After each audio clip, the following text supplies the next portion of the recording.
Hello and a very warm welcome to today's very special web seminar all about the Brandzy Top 100 Most Valuable Global Brands for 2018. My name's David Roth from WPP and it's my pleasure to host today's web broadcast. It's packed with insights and observations. Let's see what we're going to cover.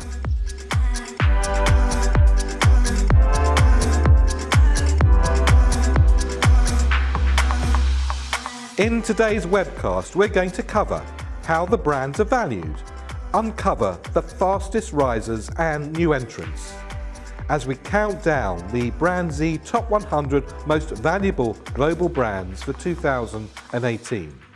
Exclusive interviews with Eric Salama, Chairman and CEO of Kantar, Lindsay Patterson, Chief Transformation Officer of WPP, Karen Blackett, OBE, WPP Country Manager for the UK. Explore what's happening in the brand categories and in markets right across the world. Take a look at the highlights of WPP's special event, the essential things to know about working and competing with Amazon, and Brandzy's Top 100 Most Valuable Chinese Brands 2018 launch in Beijing. Hear from brand owners such as Richard Liu, CEO of JD.com, and Stefano Pessina, CEO of Walgreens Boots Alliance. We'll take a deep dive into various trends affecting brand building around the world with CEO of Superunion, Jim Pryor, and CEO of Marketplace Ignition, Eric Heller. You'll find out how you can get more information, download the entire report, get access to mobile apps and data charts, and we'll also bid a fond farewell to a person who's very special to the entire Brandzy project, plus a lot more. So sit down, turn up the volume, and watch live the WPP Brandzy Top 100 Most Valuable Global Brands 2018 launch webcast. Hello and a very warm welcome to this webinar from me, David Roth, and all of WPP. The WPP Brandzy Top 100 Most Valuable Global Brands 2018 set a record this year, increasing 21%, the highest year-on-year percentage increase in a decade, and the greatest addition of brand value ever, $748 billion US. This surge rippled across every category without exception.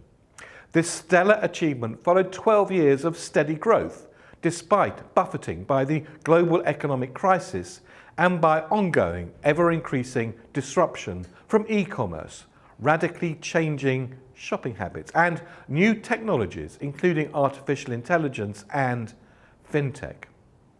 Although this year's stronger global economy influenced the value increase, it was only one factor. A rising tide floats all ships, but a growing economy does not float all brands, at least not equally. Strong brands do better, usually much better. The best evidence is the stock market. Over the past 12 years, when the S&P 500 increased 102%, the Brandzy strong brand portfolio, brands in the Global 100 with the strongest brand equity, increased 172%. That growth gap is worth a lot of shareholder money. And the gap is getting even wider. Brands that are different and innovative themselves disrupt growth value faster than even the strongest brands.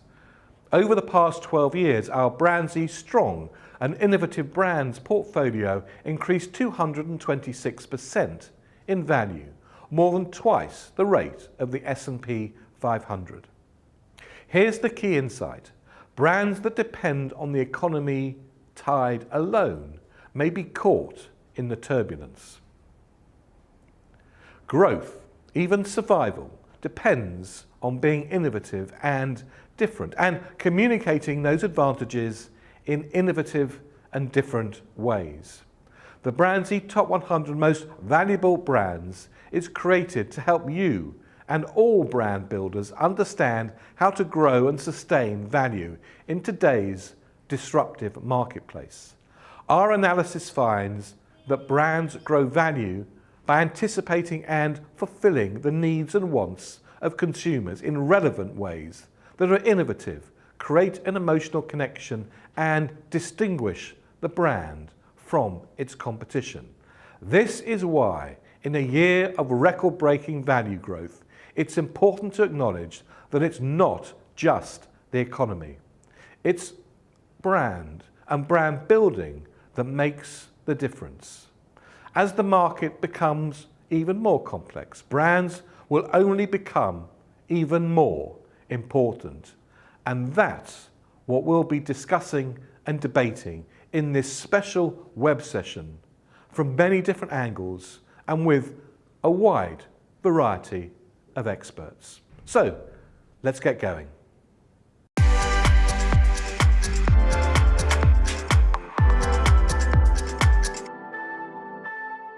Well, I'm now here with Elspeth Chung, who is the Global Brandsy Director for the Valuations. Elspeth, thanks very much indeed for joining us. There's probably a large number of people who are watching this broadcast for the first time, might not have watched over the course of the last few years, might not have been employees or colleagues of WPP companies. So let's start at the very beginning and let's just talk a little bit about the Brandsy data set and then how you get from the Brandsy data set to a brand valuation.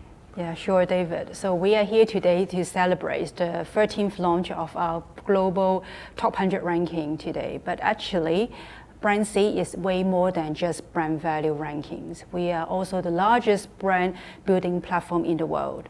So since 20 years ago, we have been interviewing more than 3 million consumers about the perception of 120,000 brands in more than 50 markets around the world. And Brandsy is not just big data, but also deep data. So we've been gathering a lot of insight, brand building insight, on the back of our 5.1 billion data point. Right, so this really is sort of big data on steroids. We look at that number of data points that we now have in the Brandsy data set that's available for all WPP colleagues right around the world for them to use. And we'll be talking a bit later about how you can get access to that various different data sets. But how do you go from an understanding of a brand through the Brandsy data set to actually a brand valuation? Yeah, so let's quickly talk about how we actually put a value on the brand. So number one, definitely financial value. So how much of the value of a brand that is directly related to the brand that we want to measure. So we want to find out in dollar terms what's the worth of a brand. But on top of that, more importantly, is brand contribution. So it's powered by our Brandsy brand building platform for the last 20 years of data. And basically, we measure the proportion of the financial value that is directly driven by a brand's ability to, number one, drive volume, and number two, to charge premium. And the two together will form what we call brand value. And this is how we rank brands in our Brandsy rankings. Now, one of the key aspects, I suppose, of the value of a brand is how the market sees it. And I suppose the ultimate of that is how the stock market sees it. Right. It's very interesting to have a look at how our top 100 most valuable global brands and the subsets of those perform against the stock market indices. Right, you're right, David. So since 13 years ago, when we first launched our global rankings, we have been tracking the share price performance of our strong brands, Brandsy strong brands. And what we find out is Brandsy strong brands outperformed S&P 500 by 70%. So if we take a more global view, we will see that actually our Brandsy portfolio outperformed the MSCI Global by more than 3 times. So it shows that again and again, brand building is not a cost. It is an investment that's going to give us a very long-term shareholders return. So investing in a brand, putting definitely money into growing, developing, maintaining, creating even brands, you see significantly higher shareholder growth when that brand is a top most valuable brand. Yeah. Now, before I let you go, you've been doing quite a lot of work looking at, I suppose, what one could categorise as consumer brands versus business-to-business brands, although I think that terminology is something that we need to find new words for. Right. When you look at, I suppose, more business-centric brand versus consumer-centric brands, Right. what do we see the main differences are in terms of how consumers and business people see them? Yeah, so definitely, David. So brand C, why brand C is the best in the market? Because we have all these consumer opinions on the back of it. And what we see is, number one, brand equity is still the main driving force for brand values. It's a very important element to it. But if we take a closer look at what happens to the performance of B2B brands versus B2C brands, actually the B2B brands are performing quite well. Actually, they are on a lot of our key brand C measures, they are above average. But if we put them just right next to the B2C brands, what we find is actually B2B brands still has a lot to learn from this B2C counterpart. And if we take a look at the 5 pillars of how we assess brand health in brand C, it is the area of communications that the B2B brands have to focus on and invest in the future.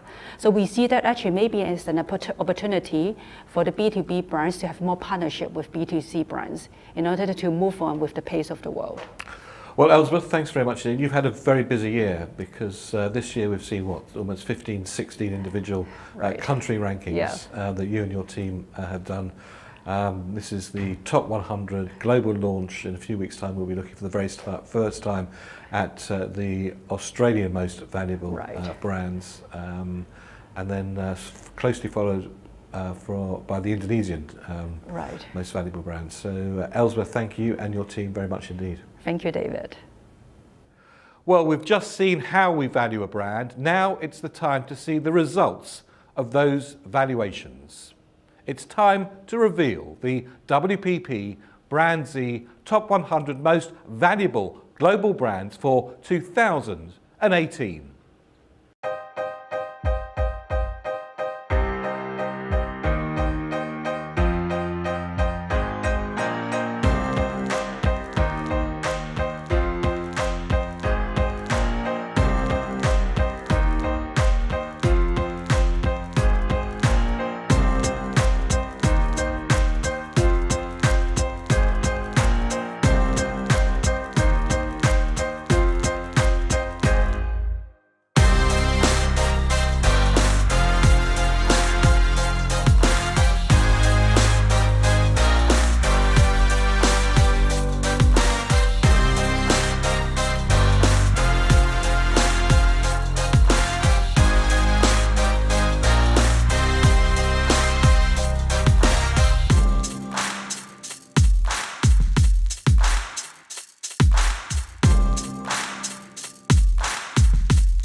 Well, earlier on, a few weeks ago, I managed to catch up with the Chairman and Chief Executive of Kantar, Eric Salama.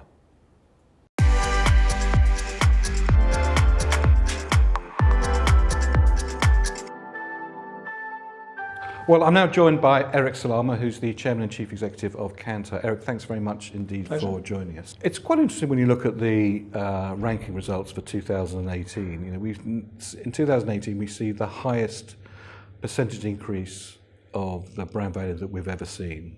We've seen every single sector increase in value, which is strange. Nice, but we don't see that every year. Does this mean that the world's economy is back in full tilt and we're well past the recession, which seems to have lasted forever? Well, I think companies are sitting on a ton of cash, so they can spend it in lots of different ways. And we are seeing companies thinking more and more about how to grow their top line and how to increase their prices. So I think to some extent, there's a lot of confidence in the business sector around the world, and we've seen that really everywhere.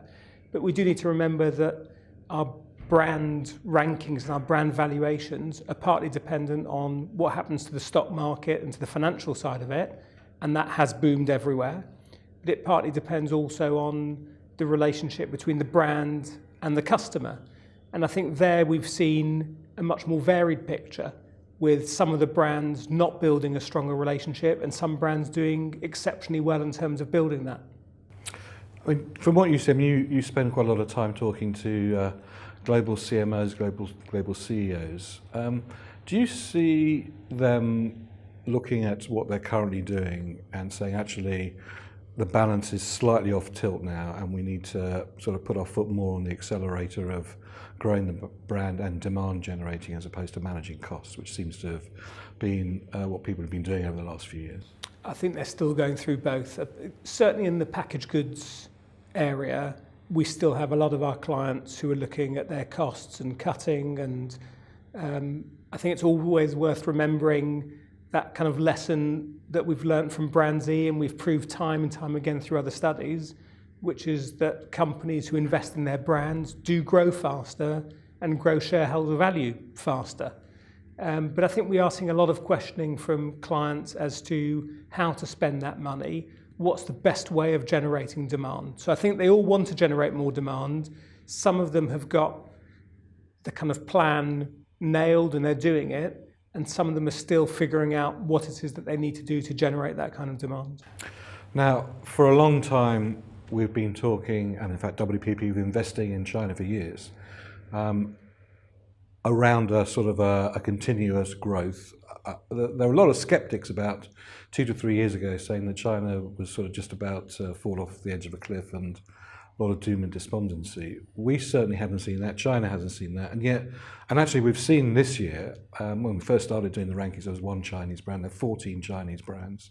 JD.com is the fastest growing brand in the rankings this year. What's going on in China? Is this a market that really is just about to accelerate again? So I do think we're seeing an incredibly assertive, self-confident China. And the thing that people who haven't been to China when they go can't believe is that China is not an emerging market. It's not a developing market. It's the most sophisticated e-commerce market in the world, bar none. So the idea that this is this kind of big country catching up with the US or Europe, it's just that may have been the case ages ago. It's certainly not the case now.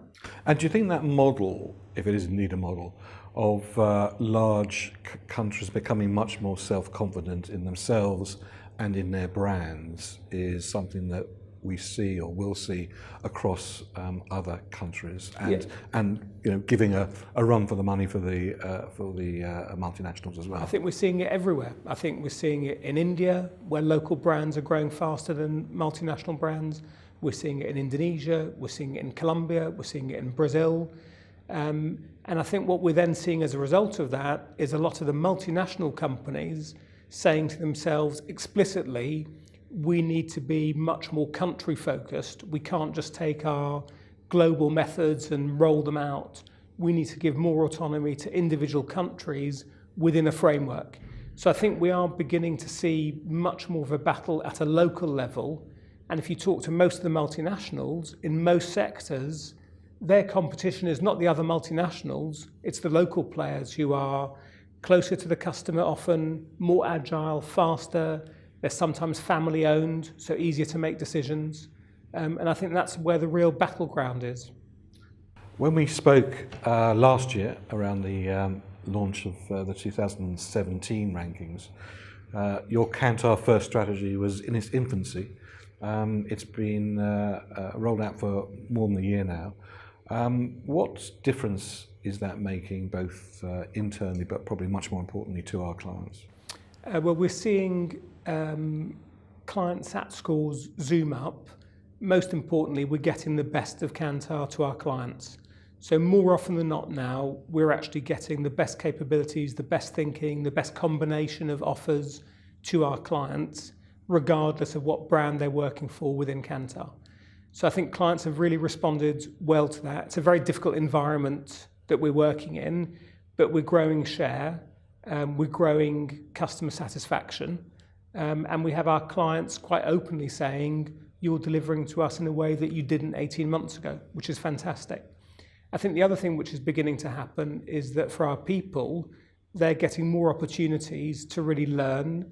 There's a lot more sharing that's going on internally. People aren't keeping good stuff to themselves and worrying about sharing it in every aspect of our business, in marketing, in finance, in HR, in how you grow a business, in business development, in how you do events. I mean, really in every part of what we do, there's a real spirit of sharing the best and people learning from that. So we've still got a long way to go. I don't want to suggest that we're all done and dusted, but we're in a completely different place internally and externally than we were a couple of years ago. Now, I think many people think there's an elephant in the room which we haven't talked about, which is some of the press comments about what may or may not happen to Kantar in a slightly different WPP world. Yeah. What's your perspective? Well, Mark and Andrew have said that WPP is doing a strategic review, and that I have every confidence that they'll do a review which is in the best interests of WPP and all of its stakeholders. I'm very confident in the future of Kantar. I think we have a great business. We do great work. We have great impact on clients. So whatever happens, happens. But I think the people in Kantar will be fine, and Kantar will be fine as a business. I hope that it's within WPP going forward. So it's been a pretty strange year, Eric, hasn't it? It has. And as an Arsenal supporter, Arsene Wenger leaving Arsenal has been a big shock to all of us. Well, that's after 22 years. Martin leaves WPP after, 35, 36 years. Do you think we'll get a triple and the Queen might abdicate in 2018? Oh, please no. Well, Eric Salama, always a pleasure. Thank you very much indeed for joining us. Thank you very much.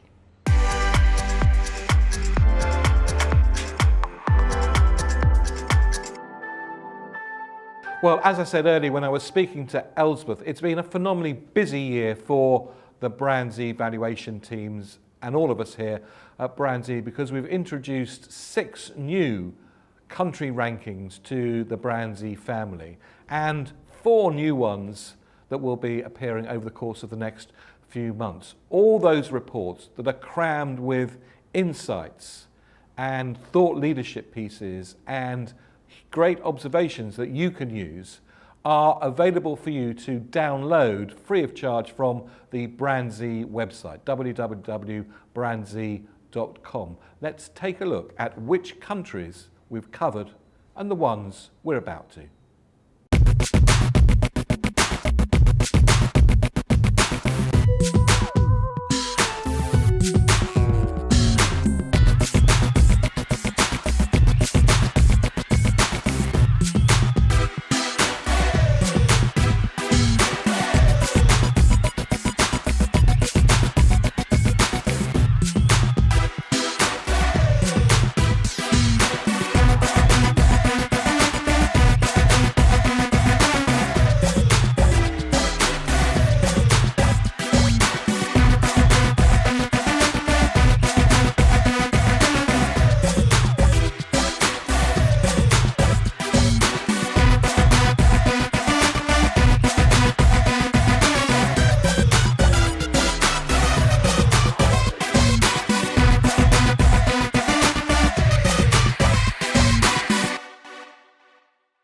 Well, as we said a little bit earlier, Elsbeth and her team have certainly had their work cut out for them in creating all the brand valuations for all of those rankings. Well, I'm now joined by Doreen Wang, who's the Global Head of Brand Z for Millwall Brown. Doreen, thanks very much indeed.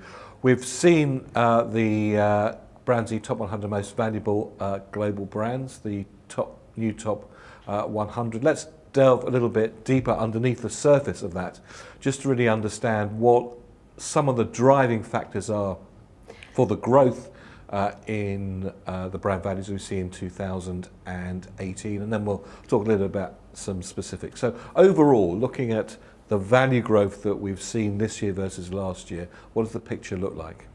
It is a record year, David. The global top 100 brands has a massive growth of 21% and reached $4.4 trillion. The number looks big. The number is actually very big. It's almost equal to the GDP of Japan. 100 brands value is equal to the third largest economy of the world. And we have value added only in the past year is $0.7 trillion. It's larger than the country GDP of Sweden. Over the past 12 years, and the total value growth is 204%, and the value added is $2.9 trillion. So that is a huge number. There are three key factors behind the growth of this year. Number one is the relatively robust economy. Number two is technology. The technology brands and the tech-related brands have achieved their value growth significantly. Here we are not just talking about Google, Netflix, and Apple. We are also talking about manufacturing brand, cosmetics brands who are partnering with technology brands in delivering superior consumer experience. For example, like Dior, Adidas, Shiseido all have grown their value a lot. The third reason is the Chinese brands are on the rise. And for the first time ever, the growth rate of the Chinese brands has doubled the speed of the US brand. And the fastest riser, JD.com, is from China. It's a leading e-commerce platform. Well, let's take a look at the top 5, because all of those factors you've spoken about are well reflected in this year's top 5. What do we see there? Exciting is Google has achieved a 23% value growth and retains as this year's number 1. And the Google, from driverless car to solar-powered contact lenses to machine learning, and there are so many innovations, and consumers' perception on the brand's innovation remains very high and keeps delivering meaningful and relevant services to the consumers. Apple, and also from the launch of iPhone X to AirPod and to Watch 3, and remains to be our number 2 and keeping reaching consumers. So number 1, life. number 2 this year are the same, but we see a change in number 3. What's We that? have a new number 3 this year. Exciting. Amazon has moved up to number 3. It's an ecosystem brand, as we all know, and from e-commerce to Alexa to the launch of Echo 3 devices, it's surrounding everywhere we are living. Yeah, we even have our own Brand Z Alexa skill for people to play around with. We do. And Microsoft is our number 4, and it's also the number 1 B2B brand, and very strong in cloud service and hybrid cloud. Now, you talked a little bit earlier about the growth of Chinese brands. This is now reflected in the new number 5. Yes, we have. It's not a monopoly by the US brand anymore. Now we have Tencent from China, first time ever entering the top 5. And Tencent is a social platform, from social to e-commerce and to mobile payments. And what's the significance of that, of a Chinese brand now being in the top 5 of the top 100 most valuable global brands in the world? We're seeing the battle between the West and the East, and specifically between the US and China for the technology leadership is escalating. Now, give us some big, bold sort of understanding of the changes that we're seeing in terms of brand value from maybe when we started doing the valuations, 12, 13 years ago to where we are today. You don't need to tell me we're living in a fast-changing world, and the total top 100 brands value 12 years ago is even less than today's top 10. And also, all our top 10 this year have passed the 100 billion threshold. All of them are over $100 billion. That is actually quite extraordinary in terms of the value now, the dollar value of some of these massive, great big brands. Yeah, for sure. And every year we talk about the top 10 are all from United States. Not anymore. Now 2 of the top 10 are from China. We talked about Tencent. The other one is Alibaba and e-commerce giant within and beyond China. Okay, let's look at, last year we coined this phrase, which was very much picked up by the Financial Times in their coverage and a lot of other papers, about the fearsome 5, the dominant technology brands. We've done some work looking at those 5 versus a new terminology we talked about, which is the Chinese trailblazers. What do we see when you compare those two You call them fearsome 5 or friendly 5, whatever, and their growth rate. I call them the fearsome 5. Yeah, over the past 7 years, it's a massive 194%. So they almost triple their brand value. But in the meantime, the Chinese trailblazers, here we are talking about Tencent, Alibaba, Huawei, JD.com, and Baidu, their value growth is 12 times. So it's a phenomenal. And again, to our earlier point, is this competition between the West and East on technology leadership will continue. Well, it's interesting to see how that's going to play out, because I suppose, in terms of the value, the fearsome 5 are significantly greater, but the rate of growth, our Chinese trailblazers are growing. And not just in China, rate. like Huawei is beyond China. Over 100 countries have their footprint. It's the third largest smartphone brand already. Okay, when we started this study in 2006, time flies.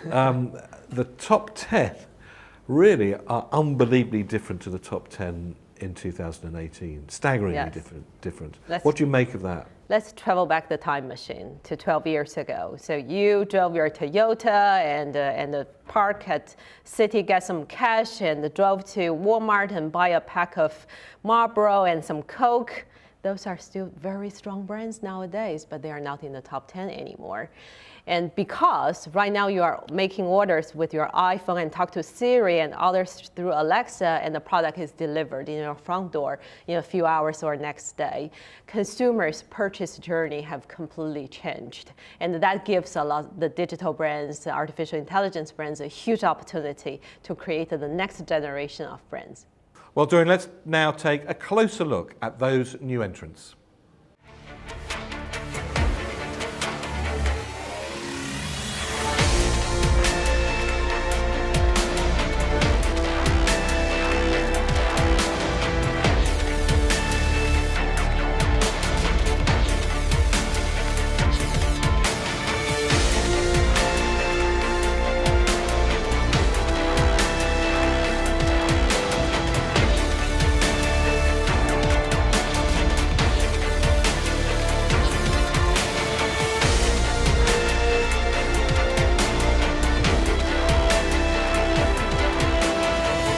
Now, this year we see some very, very interesting newcomers in the Brandzy Top 100 Most Valuable Global Brands. Give us an overview. They are from many categories from every corner of the world. Spectrum is one of the disruptive telco companies from the US. JD is the leading e-commerce in China. Uber, we don't need to mention how strong the leadership in the sharing economy. HP is back to the game. And SF Express is the leading logistics company in China and helping e-commerce penetrating into lower tiers. Instagram, 500 active users, a lot of teen users, and 25 million business accounts. So luxury and fashion brands did a great job on Instagram. And I think that's a very important point to make overall in the newcomers list, is it does cover lots of different sectors, and it does cover lots of different countries now. So any brand has the capacity and the ability to be a big, valuable brand in our top 100? We see all of them. And speaking of every corner, and we have one brand from Indonesia this year entered our top 100. It is BCA, the leading bank from Indonesia, very dedicated to serving everyone in Indonesia, giving them a lot of financial support. And also Adidas, last year's fastest riser, is achieved another big growth from 3D shoe printing to to ocean waste being utilized to produce 1 million shoes and innovate for a strong social purpose. Well, I said right at the very beginning that we would unveil which Indonesian brand is now in the top 100, and you've done it. Thanks very much indeed. Very interesting when you look at those lists of newcomers in terms of their brand diagnostics versus some of the brands that have been there for some time. Is it more difficult to enter our global top 100? The answer is yes, because these new brands, they have a stronger brand power and stronger endorsement and loved by the consumers. Also, they are able to have a higher brand premium and a stronger potential for the future growth. On the other side, those brands dropped out of the top 100 and their growth momentum is slowing down. So we live in this fastly disrupting world. If you cannot keep up with that speed, you are lagging behind. Well, Doreen Wang, the global head of Brands E for Millward Brown, thanks very much indeed for joining us. Thank you very much, David.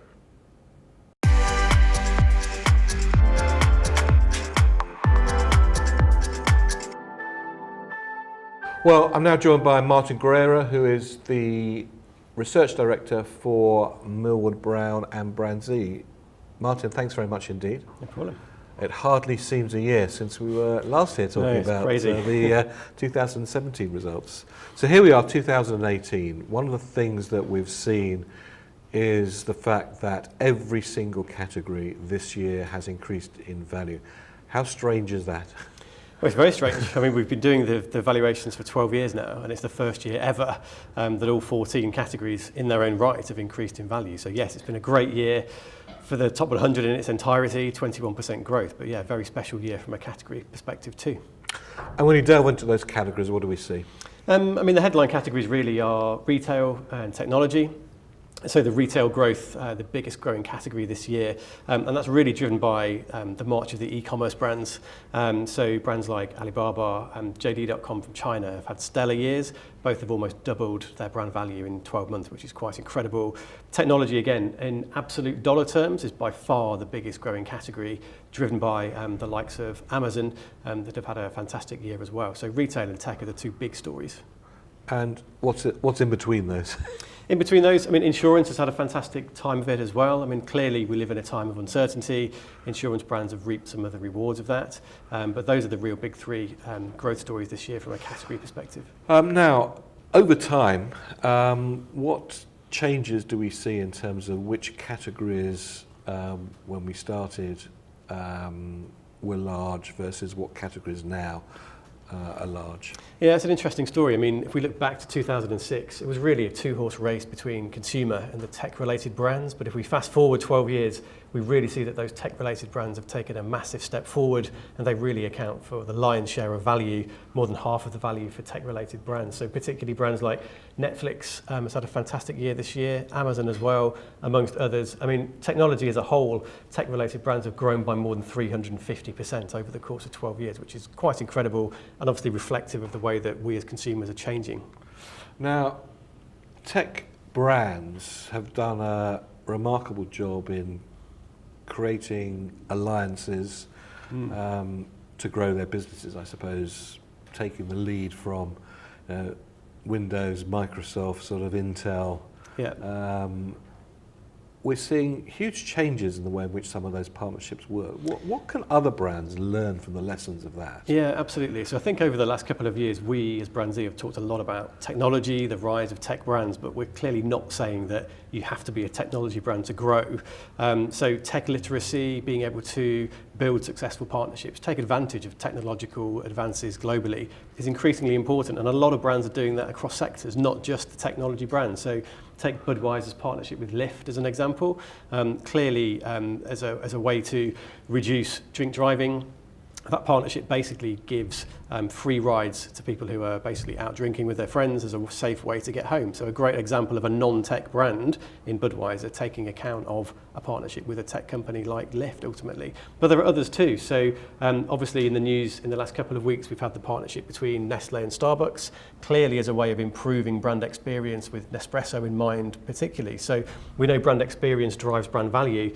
So really we feel that partnerships, the increasing prevalence that we're seeing is clearly a play by some of the big brands and some of the small brands to improve brand experience and ultimately drive value. Well, let's look at some of the specific brands that we see. PayPal's an interesting example. Yeah, so PayPal continues the partnership theme. So they've had a great year as well in value terms, but they've had very fruitful partnerships with both Visa, MasterCard and other payment providers too.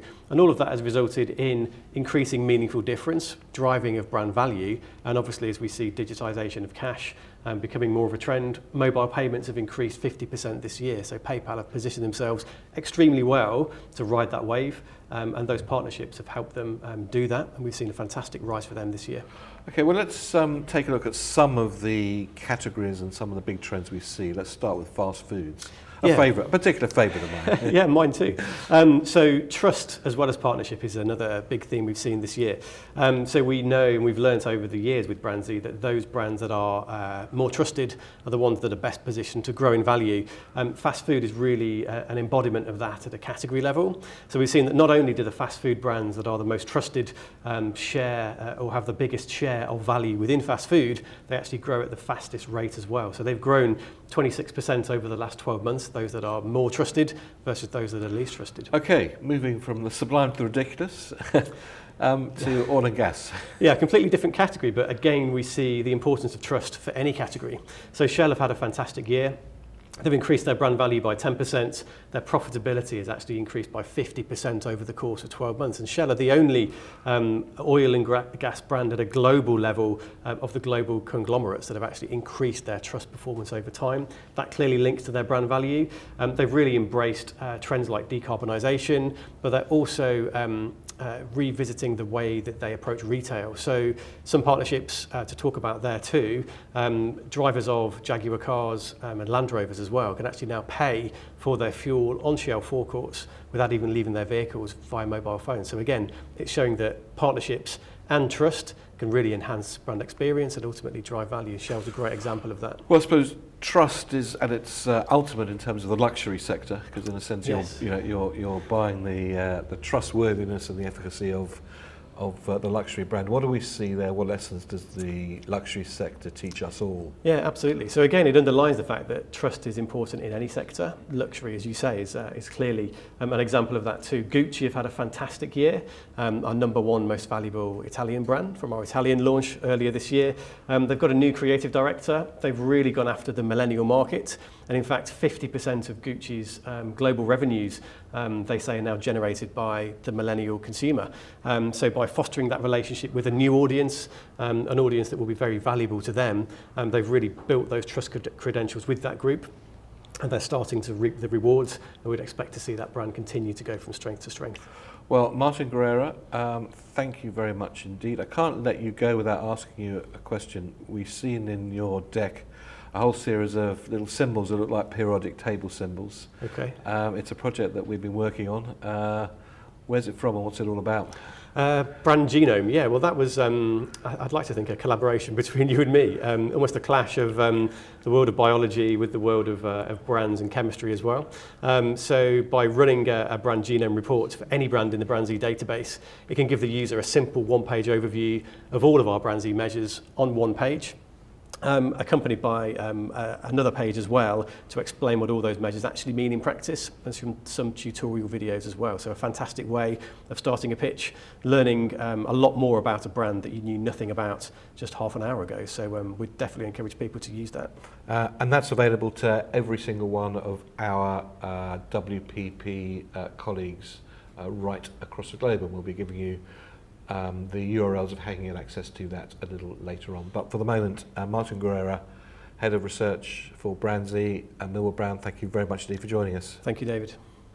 Well, a few weeks ago, we were on the road. We went to Madrid for the 2018 World Retail Congress, where senior retailers from around the planet gathered to discuss some of the key issues that were affecting retailing today and in the future. We also launched there the Brandsy Top 75 Most Valuable Global Retail Brands for 2018.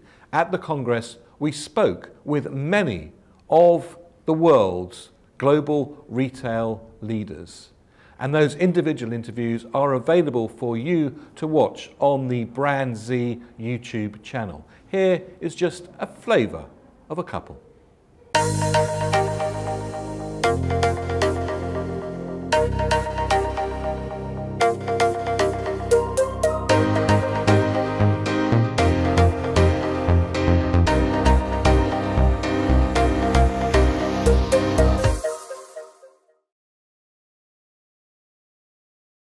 Your model is a very different model to other e-commerce players, especially in China. The concept of creating and developing a supply chain that you own and control. Why was that so important to you? I think a retailer, what's the value of retailer? To my mind, I think most two important things. One is customer experience, and another one to help the brands to making more value to them. So supply chain is both on the matter of customer experience and also on the matter of our suppliers, our brand owners. So my vision is want to try to build a most efficient and the lowest cost of the whole supply chain to serve both our partners and our customers. And in doing that, do you believe that that the customer experience will be significantly better with you controlling the supply chain rather than outsourcing it to other people? Yes, definitely. I think in the past 12 years' time has approved that. Now, you're an amazing adopter of new technologies. You were delivering packages by drones long before Amazon even thought about it. What extent do you think technology is going to be driving retailing in the next few years? For my next 12 years, only one, inside my company, only one thing is most important is technology. We are trying to use both visual technology and physical technology to build a whole system which can connect the whole world by the goods and service. And today, on the traditional business way, our supply chain efficiency is very good. But if you go forward or keep developing it, we must use the technology. It's the only path for us to achieve that. You work in a position with your customers in an amazingly high trust environment. I can't think of any other, apart from a hospital probably, where you demand trust. How important is the brand in making the customer feel that this is a business that they do have trust in? Very important, very important. The fact that I am talking for us, but I could talk for all of our peers, the fact that we have a brand which has been on the market for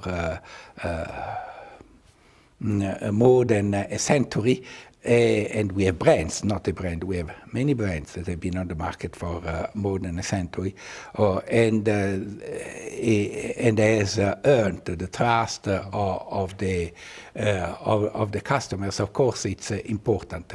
This doesn't mean that you don't have to continue to earn this trust, because if your customers are not satisfied, of course, they will go somewhere else, and even worse, they will make public their dissatisfaction, yes. Because now with Twitter, very quickly as well, very quickly, straight to you. And so you have to continue to satisfy them and to understand how they are evolving and evolve with them. you know, what I am always telling our people, I have said this for 40 years, you have to be ready to change and change and change again, because the change is the essence of retail. But as long as you can do this, you can keep your stores, and you cannot only survive but also thrive.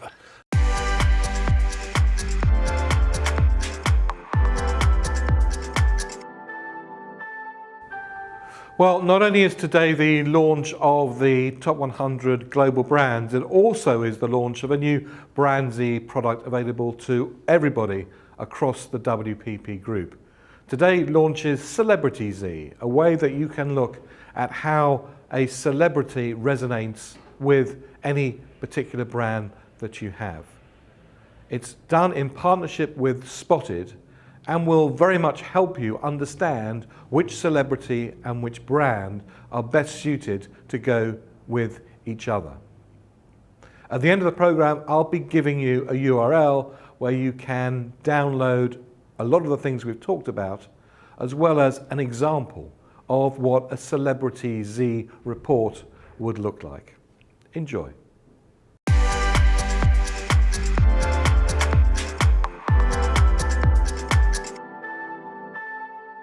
Well, I'm now joined by Peter Walsh, who's the director of Cantor Millwall Brown and the wise sage of Brand-Z. Peter, thanks very much indeed for joining us.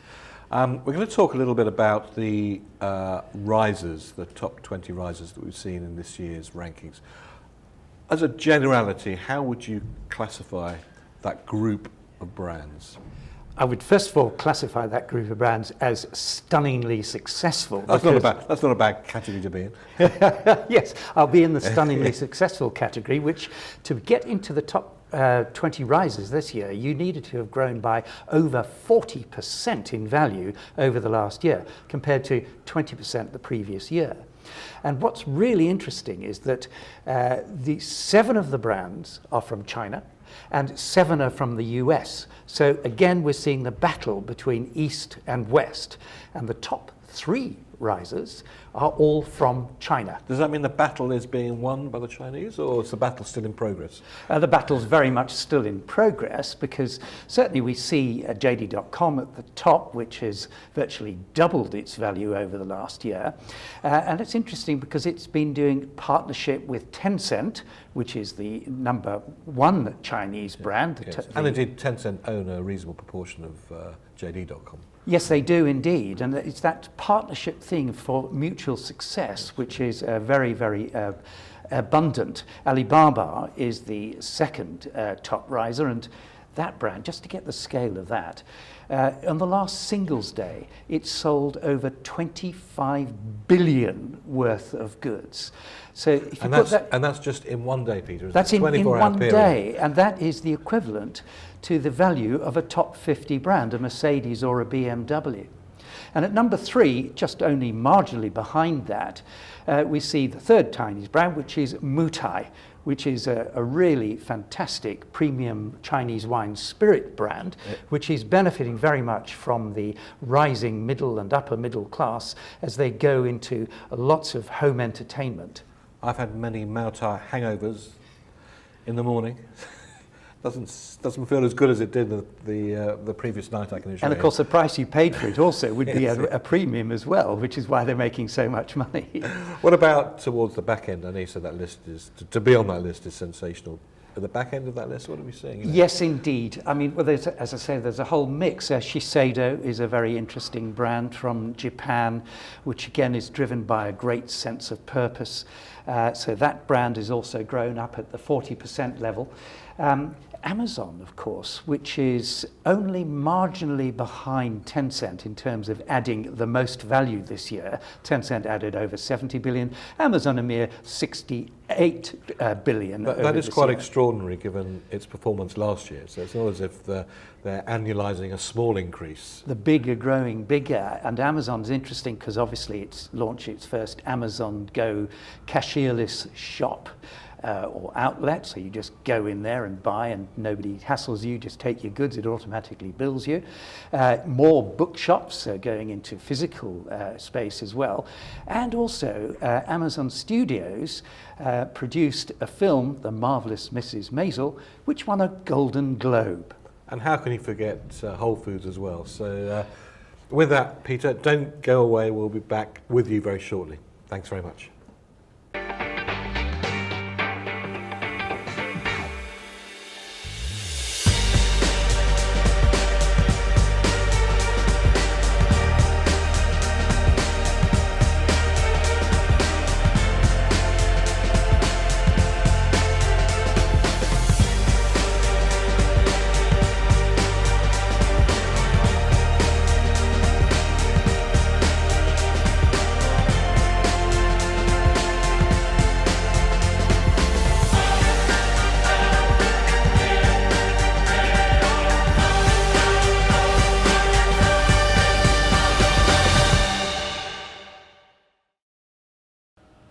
Well, I managed to catch up with globe-trotting Lindsay Patterson, WPP's Chief Transformation Officer, when she was in New York just a few weeks ago.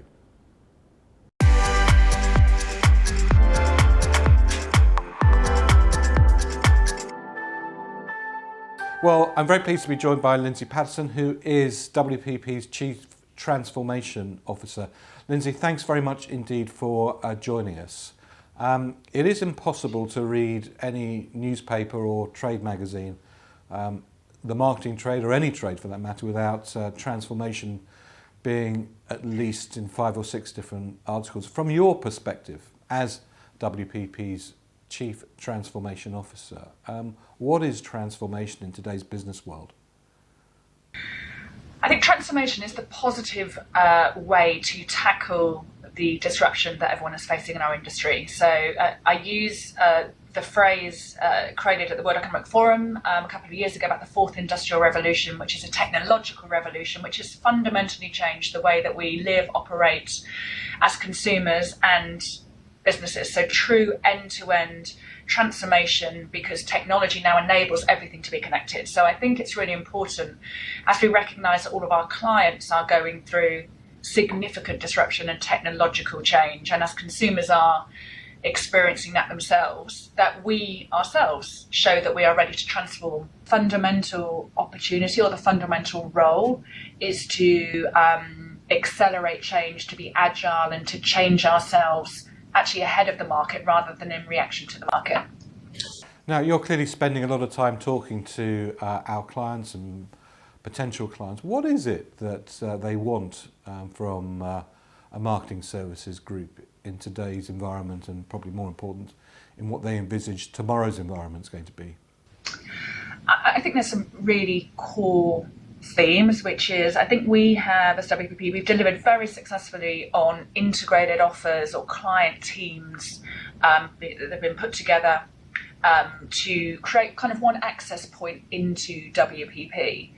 And we create team structures that are bespoke for each client. What clients want now, we still see clients really wanting an integrated offer, but they want a much more fluid, a much more agile and adaptive model. So that is actually a significant change. They still want integration. They need integration because our world is ever more complex.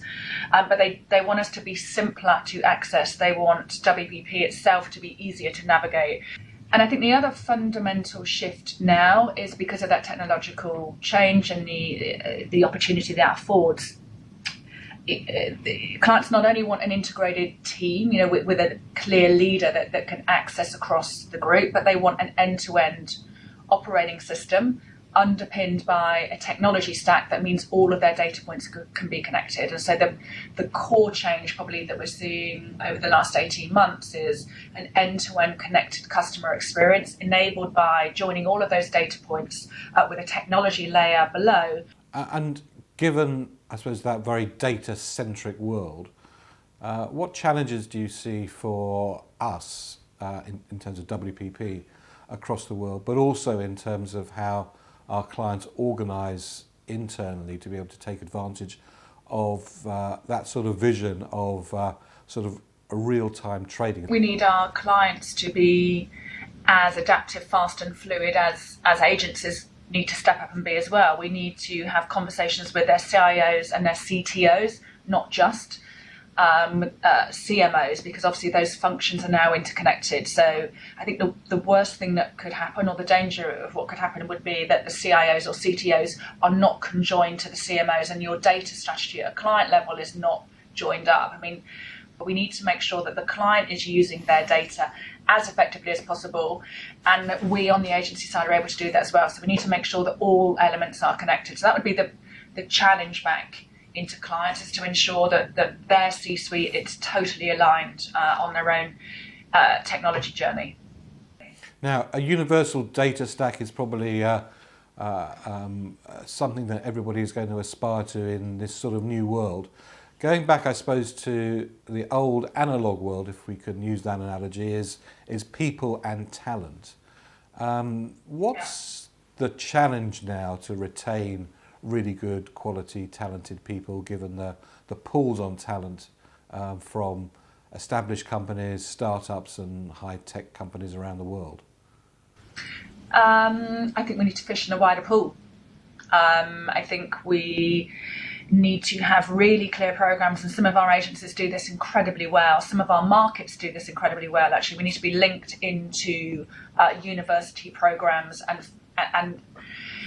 and talking about the variety, the depth and the opportunity that a bright graduate can get by working in a business like WPP, with access across all of those services, to be able to learn all those capabilities and show them that there's a career path that is open and exciting. I think we do need to consider how we move talent around the group. That's something I feel quite strongly about, that we need more T-shaped, we need deep specialist expertise in some core areas, but we also need people that are T-shaped, people that can truly understand the breadth of a client's challenge. And I think, we talk about a world where, an algorithm-driven world or a machine learning-driven world, and I think that is close upon us. But the combination of how man and machine work together.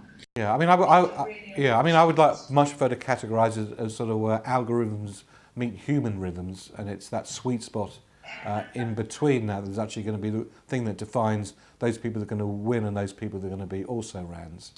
Yeah, you still need to set the rules for what that machine learning or what the AI, what the algorithms are going to go out and set to learn, and someone needs to interpret that data, needs to keep changing that. But obviously machine learning can help accelerate all of those performance pieces. But talent is everything. We're a service business, and of course we need to invest in infrastructure and in tools and in systems. But ultimately, the people that walk through our lifts and in our doors and up our lifts every single day are what clients buy.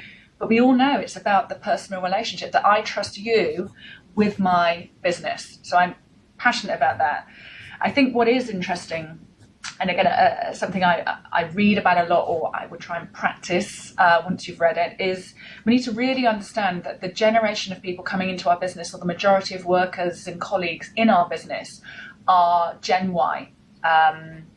And they have very different attitudes to what kind of working environment, culture, their learning opportunity, the transparency they expect from their leadership. And we need to ensure that we are leading in a much more open, collaborative way. There's mobility. What about diversity? Yes. So as you may know, and some of my colleagues will know, we launched a program at Maxis, the media agency I used to run, called Walk the Talk, which is about empowering our senior female leaders to understand any internal barriers they have, self-limiting beliefs, take some time to think about their bigger game, their bold moves, how to create a strategy to get there. Because when we look at the very top of our business, whilst we are pretty good overall and good at a senior-ish level, we still need more women to get to the very top of our organisation. And then once you broaden out from a gender diversity area, you need to then think about ethnicity, cultural sensitivity. We have a programme called All Means All at a Group M level, which is about LGBT. And we also need to think about age and economic diversity as well. to ensure that we are bringing people in from different backgrounds, because we all know it makes better business sense to have more diversity of thought throughout the organisation, and certainly at the very top of the organisation. So finally, Lindsay, in your talks with clients, with our WPP companies, how do you see the future? Are you optimistic or pessimistic? I'm not even half glass full. I'm glass and a half Excellent. full. If you're a Brit, that's a Cadbury's line. I think you have to be completely optimistic about the opportunities afforded to us in the fourth industrial revolution. And what energizes me is when I've been in New York for 2 weeks with some of my colleagues. We have so many fantastically talented, optimistic, clever, smart people with different backgrounds that all want to work together, collaborate, and just do great work for our clients that delivers growth. That's what gets people out of bed in the morning. And I find it I'm hugely optimistic about the future. Well, Lindsay Patterson, Chief Transformation Officer for WPP, thank you very much indeed for joining us. Thank you.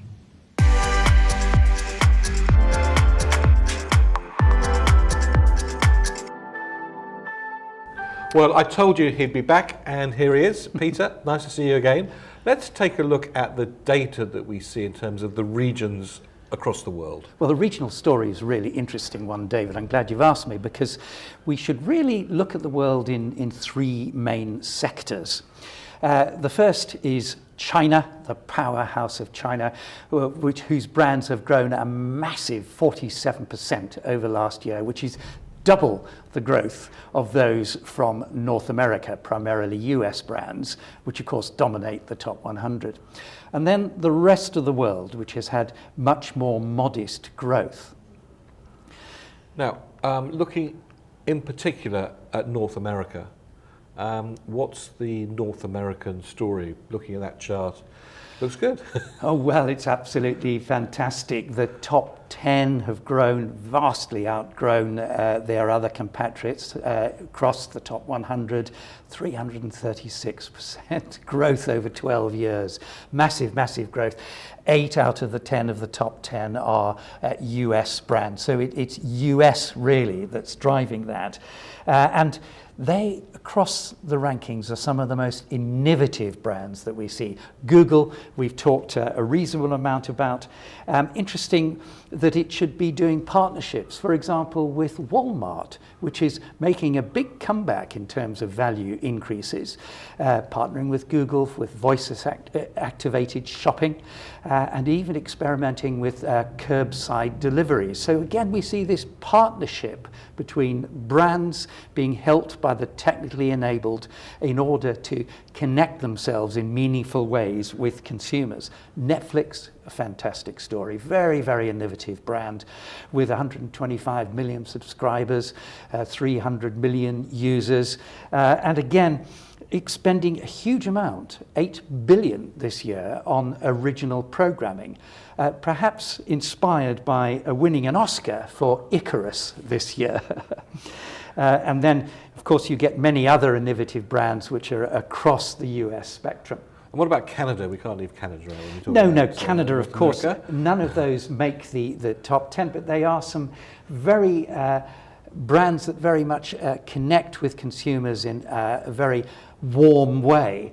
For example, Tim Hortons, very responsible brand that people enjoy. Lululemon is making a comeback. It had a couple of years where its growth, as it was investing, its growth was more modest.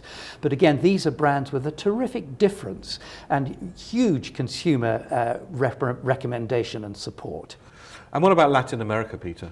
Latin America, party time. Is it beers? Is it beers again? It's beers and beers and beers. More modest growth because the beer category is going through consolidation and so on, and globalization, and lots of threats from startup breweries and beers across the world. But these are still some of the most valuable, most powerful, and most loved brands that we see in the rankings. Peter Walsh, as ever, very insightful. Thank you very much indeed. Thank you. Well, Brand Z's tentacles runs deep, and this time it runs to Pittsburgh, where we caught up with Nathan Martin, the CEO of Deep Local.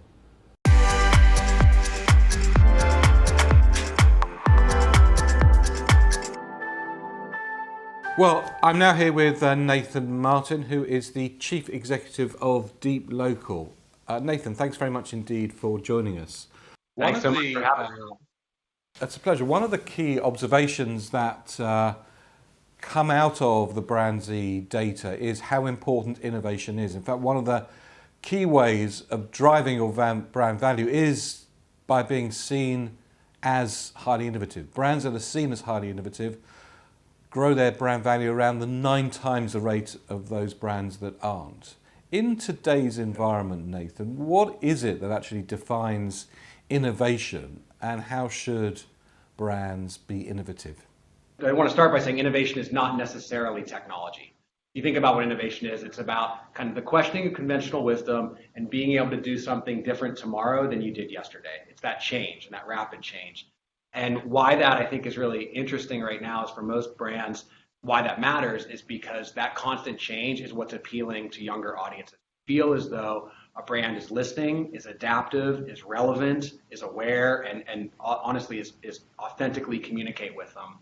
Now, you work for some of the largest brands that are in the Brandzy top 100 most valuable global brands. In fact, our number one brand is a brand that you work with. Tell us a little bit about what you do for Google. Sure. Google's one of our largest clients. We've worked with them for, we're about 12 years old. I think we've worked for Google for about 8 years. We're unique. I think at the simplest level, you can call us a creative technology partner for Google. But I think what we do is we understand technology. So let's say some of the core technology of Google that's publicly known right now, things like Google Assistant that power Google Home and voice search and conversational UI. That's a really important part of what Google is doing right now, and it powers a lot of the products you might interface with. So we deeply understand not just what it is to a consumer, but also how it technically functions, what makes it different. Google just announced a number of things at their Google I/O developer conference. Yeah, and a lot of it, what you can see, is based in machine learning. Machine learning is something that you can get the one-liner pretty quickly, but diving deep into understanding what you can do with machine learning is pretty complicated.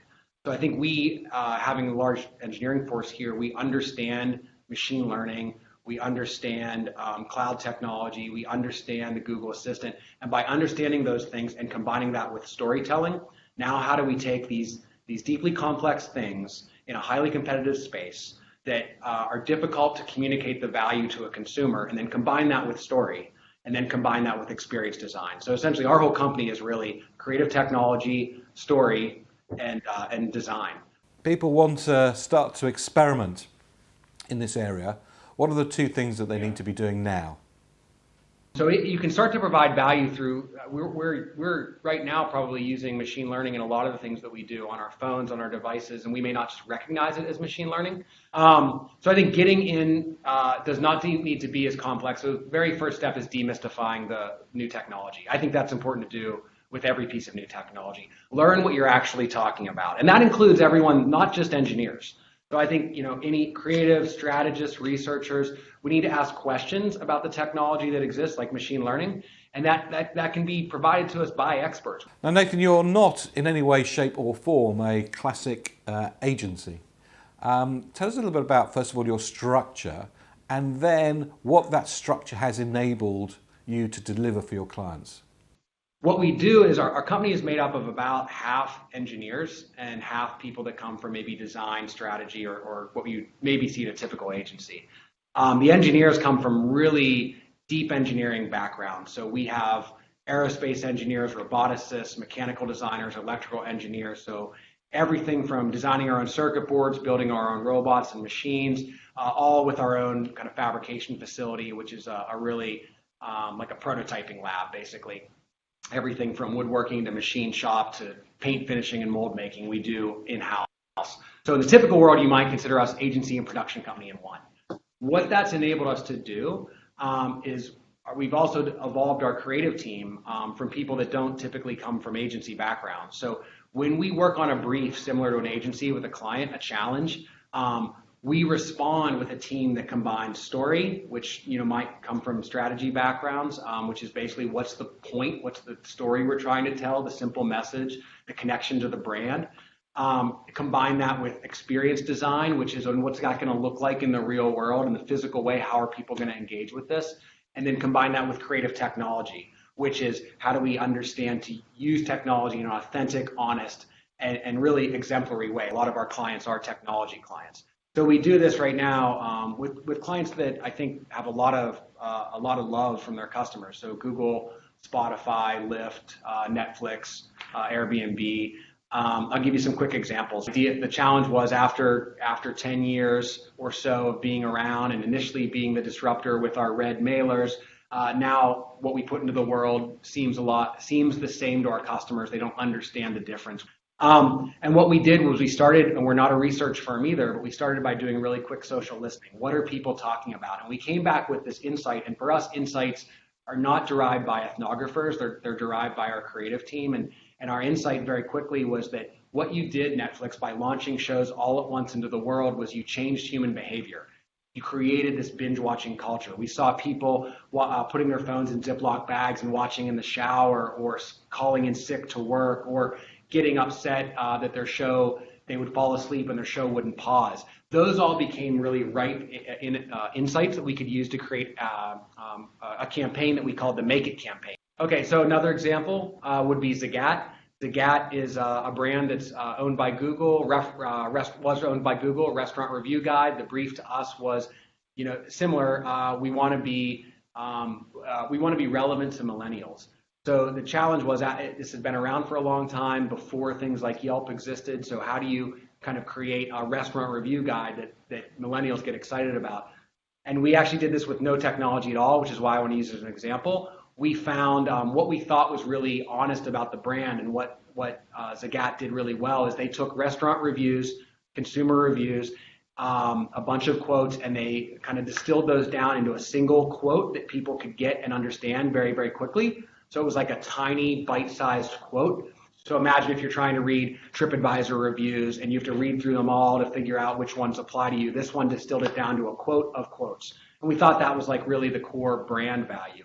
And then we saw, similar to that, we saw this tiny food movement starting in Japan with videos that were racking up millions of views of people preparing tiny dishes. And we thought we could marry these together to talk about tiny reviews, bite-sized portions. So we partnered with a series of really well-known restaurants in New York, Jacques Torres, Los Tacos, and Emily's Burgers, and we create for no money at all. And we created bite-sized, tiny versions of popular dishes like mini tacos, tiny cookies from Jacques Torres. And we built a pop-up cafe in Astor Place that we served them out of for 3 days. And we developed a launch strategy. We had very much a plan in place of why it was 3 days and how it was choreographed.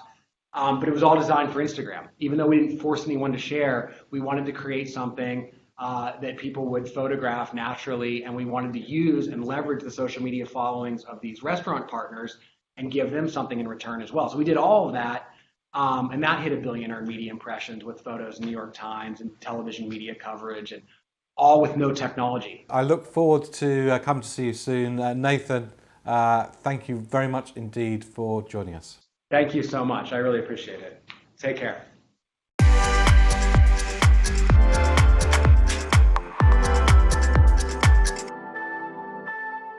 Well, it was only a few months ago in Beijing where we launched the WPP BrandZ Top 100 Most Valuable Chinese Brands for 2018 in a packed room full of about 1,000 brand builders and opinion formers.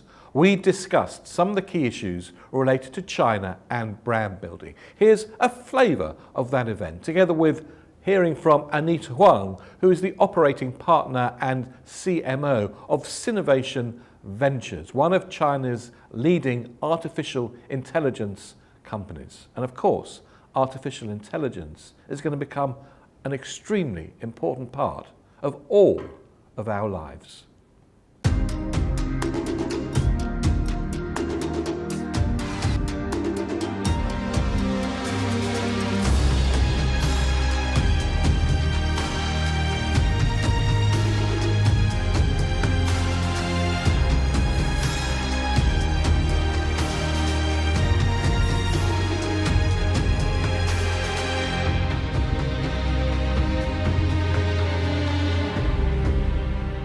what do you think, which industries, I suppose, are going to be most impacted by AI over the course of the next few years, and why? Sure. Yeah. I think I'll answer that by a framework. That's actually our investment thesis. We call it 4 waves of AI. And the 4 waves would happen not really one after the other. They are happening at the same time, but in terms of the ease of converting or ease of embracing AI. The first way is very, very easy to understand, and it's already happening. We call it Internet AI. So pretty much everything that's happening via or on the internet can be AI-enabled.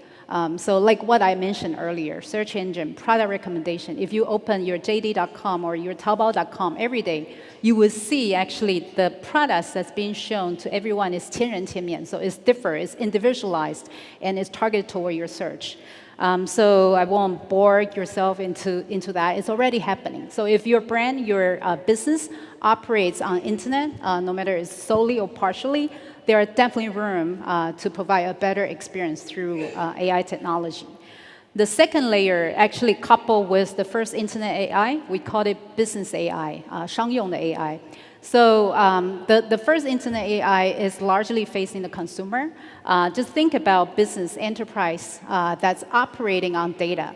I will give some examples from our portfolio just for promotion, no, just for better understanding. One company that we invested is called the Fourth Paradigm. It's now the strongest AI company that's revolutionizing the traditional big banks. So the Fourth Paradigm is actually working on the back end of the banks, the financial institute. They build modules one by one. So for example, one module is for fraud detection. The other module is for credit approval for loans. The other module can be better customer prospecting for finding new customers, or better customer reactivation, customer acquisition, etc. So their most recent funding is, I think it never happened before, but it's invested by 3 national banks of China. So they're on a good position to grow. And there are a number of companies that I can mention. We went to see Didi last week with an MIT professor. Actually, a number of the big corporates that's operating on consumer-facing service. I think customer service or customer care is usually a headache. And right now, 70% of Didi's customer service is automated. And some of them are already empowered by AI, by the company that we invested.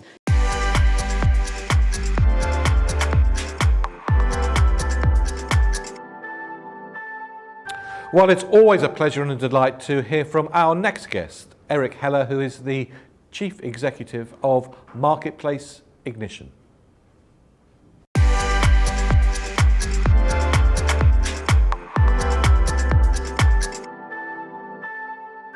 Well, I'm now joined by Eric Heller, who is the founder and the Chief Executive of Marketplace Ignition. Eric, thank you very much indeed for joining us all the way from Atlanta. Thanks for the invitation. Eric, as part of the process we go through to look at the valuations, to really understand what's happening to the brands and in particular categories, we get WPP experts from around all of our WPP companies in a room together looking at sector by sector, all those experts. I think it's true to say this year when we did this, there was one common theme that went through every single one of those discussion groups, and that was Amazon. Irrespective of the sector, a sort of a multitude of feelings, either fear of Amazon or anticipation of Amazon entering into the sector and causing disruption. It seems like Amazon is the bogeyman or woman out at the moment. Do you think all brands and all sectors should be worried about Amazon, or is it blown out of all proportion? You know, Amazon is certainly a disruptor in the majority of the world, the way Alibaba and their related companies are in China and Asia Pacific. And I think the disruption, though, I think in some ways is shaking up traditional paths to market, paths to the consumer, but I'm not sure it's all about the fear, right? And Amazon gives you an opportunity to talk directly to consumers and in real time read the feedback. And, I often say to brands, how often do you get a chance to read everything everyone said as they walked into the store about your product yesterday? So Amazon gives you this sense of real-time feedback and this new opportunity. And we're seeing brand after brand that says, look, we have a healthy fear of this platform, but we're also embracing it. And those brands we're seeing over-index and take share from brands that are approaching this at a more slow and careful pace. In some ways, like Amazon has characteristics of the press, right? If you play your cards right and you communicate well, people will have a good and favorable social impression and social affirmation of the product that you want them to buy. The difference is that you can't really manipulate the press. And I don't want to say you can manipulate Amazon, but you can approach it better in such a way that you will get a better opportunity to improve and influence your reviews, ratings, and perception on the platform. And that can, in many ways, get a kind of affirmation you didn't have access to before. It's really hard to affect the press, but it's not so hard. It is so complicated to affect Amazon, but it's complicated in a way that there is a methodology. Now, that doesn't, I don't want to ignore the fact that Amazon is also a path to market where there's a lot of disruption. Now, you spend all of your time helping brands and helping WPP clients get the best out of Amazon. What are your top 3 recommendations of what people should be doing to engage with Amazon to get the best out of them? So the number 1 recommendation I'd have is really focus on your supply chain. This is a retailer that works like no other partner. Supply chain is an assortment plan. So assortment planning, supply chain, getting your products live and getting them shipped when you promise that they'll be shipped, and shipping what Amazon asks you for is more important, believe it or not, to the success of your business on Amazon than getting the right promotion. Because if Amazon doesn't think that your product is reliably going to be in stock, they won't offer it at the top of search results, and you will get outplayed by someone with a better operations game. The second part I would say is really understand and have the product people are looking for, and really understand how people are searching for it. We had this great event in partnership with David's team in London where I gave this, this was back in October of last year, and I gave this great example of a client of ours that was selling insoles that they thought for the geriatric community. And they had described this thing as incredible in all institutional environments, will not increase the slip and fall hazard, and great for all Velcro footwear. But when we went back in and mined the keywords and mined the customer feedback, the feedback for this product was best insole ever for post-marathon foot pain. And it's such a great example. I don't mean to necessarily reuse the exact same example, but the reason why I was thinking about it this morning is someone asked me about that example this week at that WPP event. And it's such a great example of understanding your customer in e-commerce can be different than your customer in physical commerce, and be ready to embrace who that customer is and where they want to buy and how they want to buy it. And the most nimble brands are these digitally native brands who go into every e-commerce environment understanding exactly what people are looking for, and then go in and adapt the product for that, or the description. Now, it seems hardly a day goes by without a story from Amazon or from the market saying that Amazon about to go into category X or category Y. You've got a pretty good insight into the world of Amazon. If you're a betting man, what categories do you think they'll be in by the end of 2018? The layup here answer is health and personal care and health and wellness. And I use the word wellness specifically because we've seen their growth in supplements. We've seen them purchase Whole Foods. We've seen that integration get bigger. Here in Atlanta, where I'm based, I can get Whole Foods, anything from Whole Foods delivered with my Amazon purchase in 2 hours. And, we've seen Instacart depart. We've seen Amazon Flex move in. I think that we're really going to see the growth of this. And we know that Amazon is not just solving for customers, but they're solving for employees with their combination with JP Morgan and some other players to try and create a health solutions for employees. And so I think that they're really going to do a lot of experiment there. Well, Eric, you mentioned the seminar that we held in London the latter part of last year and also in New York. The resources from that, those sessions will be available to you as well for people watching this broadcast, and we'll give you the resources URL to look at and download all the material at the end of this broadcast. But for the moment, Eric Heller, the founder and the chief executive of Marketplace Ignition, thank you very much indeed for joining us. Yes, absolutely. Thank you.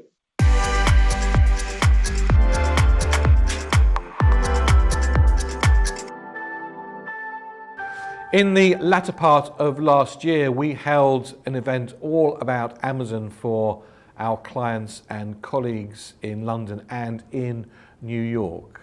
The base of that was to understand how you can both compete and also collaborate with Amazon, and using the Brand Z data as the basis of understanding Amazon as a brand. Let's take a little flavour of that event.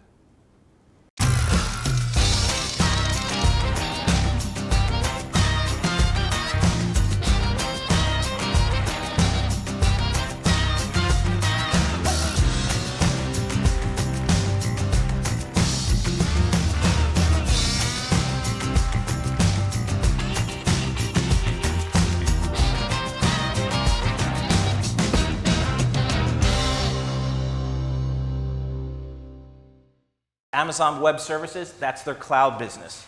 Why are they in the cloud? Well, they're a technology company. They have a lot of data. They need to store a lot of data. So let's put it all up in the cloud. They are the leader in that business. And I tell any CEO that I meet, whose stock I cover, if you ever want to double the multiple in your stock, just talk about the cloud, because the market loves the cloud. A lot of geographic expansion globally. So we're starting to see the company become much more aggressive globally because the US market for them is a little bit more penetrated. So it's just amazing, and just in terms of, just total users, Amazon.com, and you think about the website, you don't necessarily think about it in the context of users, but it's almost as big as Google and Facebook. Amazon actually ranked third, which, given the size of Amazon last year, is a massively impressive achievement. So they've added more than 40% of their brand value over the course of the last 12 months alone. So this is a brand that is not only big and growing, its momentum is growing over time. So an incredibly impressive achievement again. So think about this. Amazon cares most about the customer experience. They start with the customer and work backwards. In fact, they do things that many of us think are irrational, things that are margin negative, because it helps the customer experience, and they're basically making a down payment for the future. This is genius because it allows you to scale very effectively. So it allows you to really reach a very large number of people outside of the Amazon environment, but leveraging that Amazon data very effectively. When Amazon ran a 2-year pilot selling Alexa in the States, at the end of that 2 years, looked to sell it everywhere else. And you can only take from that 2-year pilot was deemed to be successful. But what that means is that the behavior has become normalized. The most important thing is just do something. Right? I talk to a lot of brands, a lot of companies which talk a big game, but when it comes down to it, they don't put their money where their mouth is. And you cannot be a fast follower anymore. It's the point where technology is moving so quickly, you have to just do something. Be happy to fail, and just at least you've learned something, you can move on and do something else. And also they're ruthless. And they're ruthless because they focus on one simple thing, and that's everyone in this room and their customers and the shopper. How we shop, where we shop, what we buy, and why we buy it. And because of that customer centricity, they are relentlessly winning a greater share of our wallet. They have a culture that celebrates waste. Every retailer I work with has a culture of obfuscating waste, wishing it away, averaging it, pretending it wasn't there. Amazon celebrates it because they recognize that understanding waste is the only way to prioritize and make things better. You were never really that competitive, so we actually decided to cede some of that to Best Buy. Went up market with our mobile phone cases, so price points north of $15 instead of like the $3 stuff you get on Amazon. And just accept that you're not going to win every single battle, and choose the ones that you are going to win.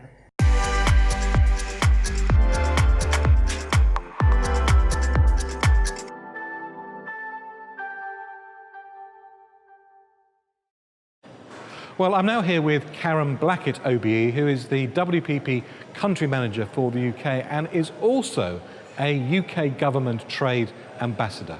Karen, thank you very much indeed for joining us. Pleasure.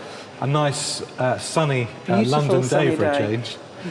Karen, you've recently been appointed as the Country Manager for WPP here in the UK, one of WPP's most important markets. What's the role of the Country Manager? And I suppose most importantly, how will this benefit our clients? Look, I think the role very simply is to try and help our clients' businesses grow, to try and help connect them across the different parts of WPP. We have got brilliant, amazing superheroes within our organisation, and I talk about how we should be an Avengers Assemble of talent. So lots of different organisations with superhero powers, and it's knowing when to connect them in order to help our clients' business grow and in order to help their business sprint. So my role really is to work with our opcos to make sure that they know each other and know the skill sets of the opcos, and most importantly talk to our clients to know that when there's a particular business issue, what is the unique combination of different opcos that we can bring together to help solve that particular business problem, or to help make sure that they are navigated and connected to the right people. And that navigation and that curation, I think, is going to become more and more important as clients look for specific sort of skill sets to add to their internal teams. Look, I think we've got amazing skill sets, and I think part of the difficulty that clients have is knowing when to tap into those different skill sets, or knowing what some of the opcos do. So, you know, Lindsay Patterson says really eloquently that our role is to solve, not sell, and that's exactly it, to make sure that as those different areas of a client business becomes more specialised, or it requires a new skill set that they might not have internally, to try and help connect. Now, you also spend a fair proportion of probably your free time, if you have any free time, with working with the UK government. Yes. And I can't let you get away without asking you a couple of questions in relation to where UK British brands are going to be in a sort of a Brexit, post sort of Brexit world. Is that something that is full of opportunity or full of fear, do you think? Look, I think whatever way anybody voted, I think we have to now look at Brexit as an opportunity for brands. And I think we have an opportunity to attract brands to the UK to help kickstart or further grow their business in terms of international brands. So one of the roles which I fulfil for the government is a business ambassador, looking after the creative industry sector. And that's to encourage foreign direct investment to the UK. And I think Britain and Brand Britain is very well placed in terms... And what does Britain bring to the party? Why should people inwardly invest into Britain? Look, in the I think creative there's world? amazing culture. I mean, recently we had the Best Countries survey which came out where the UK ranked as number 4. I think there is a fantastic sense of entrepreneurship within the UK. There genuinely is. There's fantastic diversity in the UK, which I think can help when brands are thinking about different consumers that buy their products. And culturally, I think there's amazing culture in the UK as well. And infrastructure's brilliant as well. And we are the gateway to a load of other markets as well. So I think there's many areas that brands and companies should think about investing in the UK. And what about the other ways? It's also a great opportunity, you know, in a environment that isn't, depending on your perspective, constrained by a focus on Europe, to get out there and go to other countries around the world. Whichever way we go, wherever we go with single market, whatever the the different arguments are and debates are having at the moment, I do think we have got a really strong track record of brands in the UK doing well externally and how we export, especially in the creative industry sector. We have a very strong track record, whether that is programs like Doctor Who through to companies like Innocent. We've got a strong track record of export, and I do think we should now venture into new areas that we might not have thought about before. So whatever way you look at it, you know, the next middle-class billion consumers wasn't coming from Western Europe. It were coming from markets such as Africa or markets such as the Middle East, which we should now look at exploring more as brands. Now, finally, you come from a media background. We're here at the MediaCom offices, which Yes. You ran for many years Yes. here in the UK. From a media perspective, the next few years, is this going to be exciting or terrifying? Exciting, because anything's media now, and that's the bit that I think is incredibly exciting, and the bit that I do think that brands and clients need our help to navigate, because anything can be media, anything can help form an opinion in a consumer's mind, where you can be on a prioritization list and off again just as quickly. So it's incredibly exciting. Technological advances in terms of being able to look at mass personalization is fantastic, but also looking at how we build brands, incredibly exciting in the UK. Well, an exciting few years ahead in terms of Brexit and clearly the media world. Karen Blackett, Country Manager of WPP, thank you very much, Steve, for joining us. My absolute pleasure.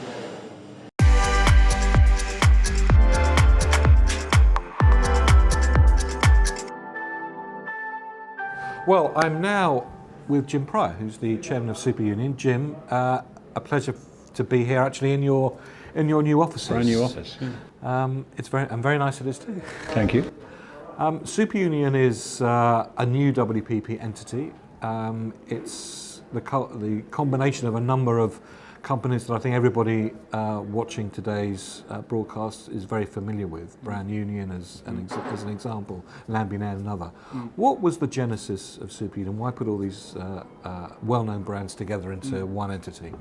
Well, well-known brands individually strong with specialisms in each, but ultimately much more opportunity in combination than apart. So really geared around what we were hearing from our clients about the need to be served more completely with more sets of services, led by really strong people that understand their business and help them plot a path forward. I suppose that's the status quo. What's the future? What's the vision? How do you see all these combination of fantastic skills, great people, great insight helping clients going forward? Yeah, so I mean, we think there's great opportunity to really develop and offer a brand-led and creatively led offer that solves big business challenges, that advises clients with a neutral perspective on what the nature of a solution might be, but then has the ability to dive down into all sorts of different areas in order to deliver. So really building partnerships with clients where we can serve them more completely, serve them more fully, link up, of course, across the WPP network with other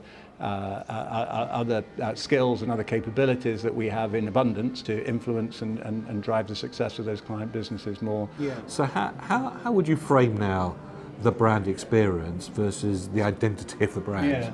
Well, the brand experience is everything that you encounter whenever you encounter it, which might be in small moments and small points in time, or it might be a really big thing happening a lot of the time. But if you do not manage your brand with a complete and holistic view across everything that you do, and the way that connects and integrates with itself, reinforces every other experience that you provide to people, then you are missing a trick. Then you will be found out by consumers and by the market. Given how many touch points there are now, I mean, customer journeys used to be unbelievably linear, and there was a start and an end to them. Now they're all over the place. They're very eclectic, and there isn't a start and beginning.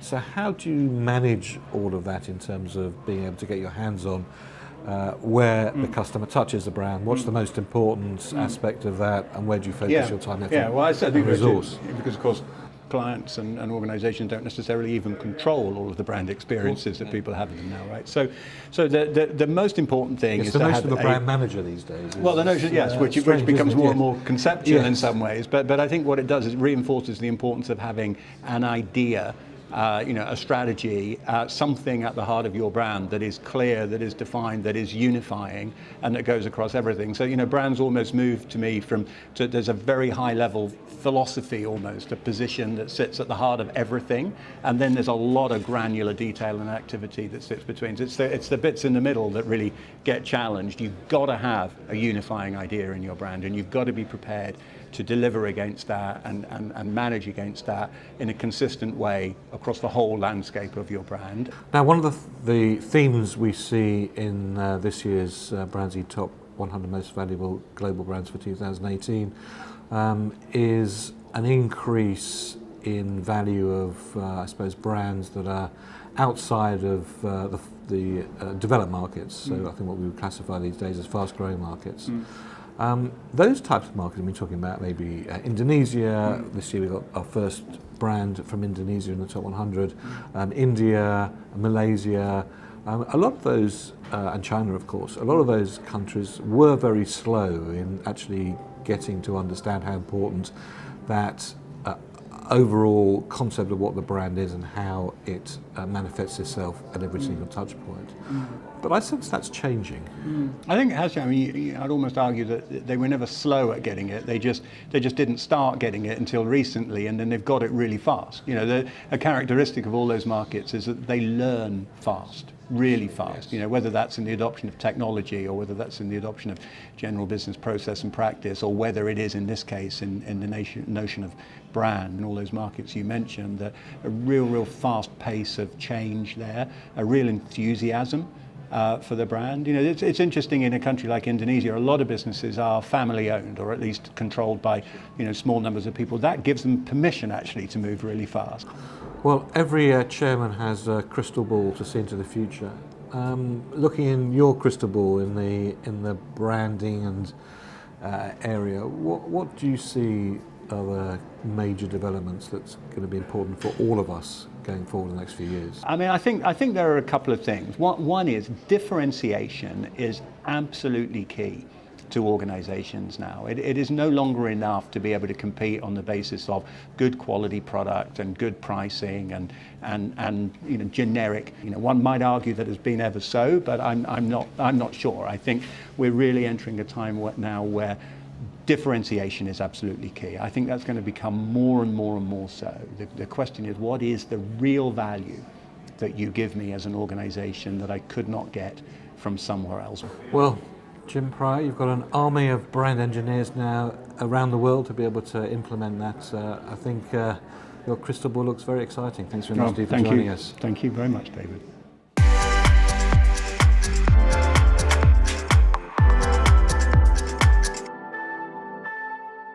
Well, we're nearly at the very end of today's special Brandsy Top 100 Most Valuable Global Brands for 2018 web seminar. It's been a pleasure to have you here. Don't go away, because after this we'll be telling you how you can download and get all the information that we've talked about during the course of today's web seminar.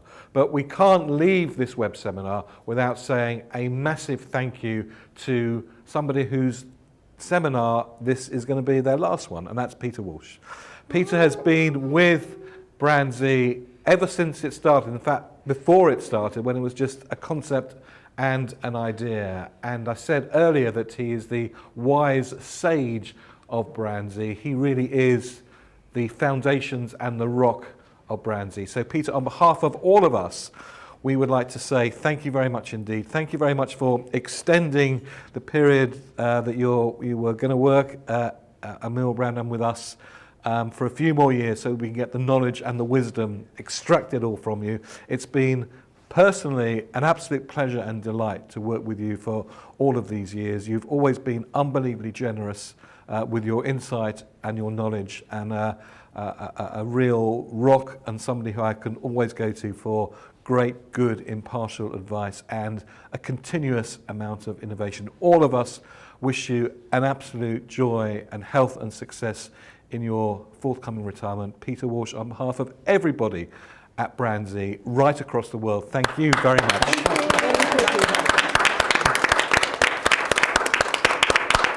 I just wish you'd said something nice about it. It's been fantastic. Thank you. Peter, thanks.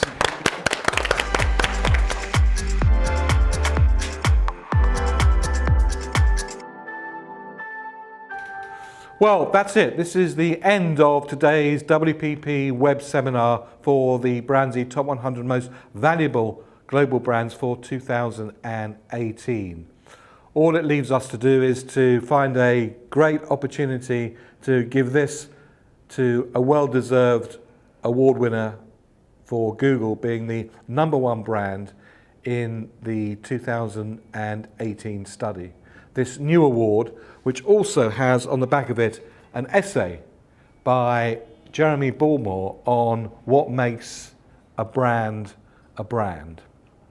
Well, as I said earlier, All the information that we've shared with you today will be available for you to download from the WPP Brand Z website, which the address is somewhere over here. You'll also be receiving today an email that will have the URLs where you can download some of this material and also some additional material. I'd just like to say a very big thanks to everybody who's helped put this production together. Studio Stream, Igor Torkachev from our team here in London, and everybody from the team from Kantar Millward Brown and Brand Z. But for me, David Roth, here in London, thank you very much indeed for watching, and have a great rest of the day.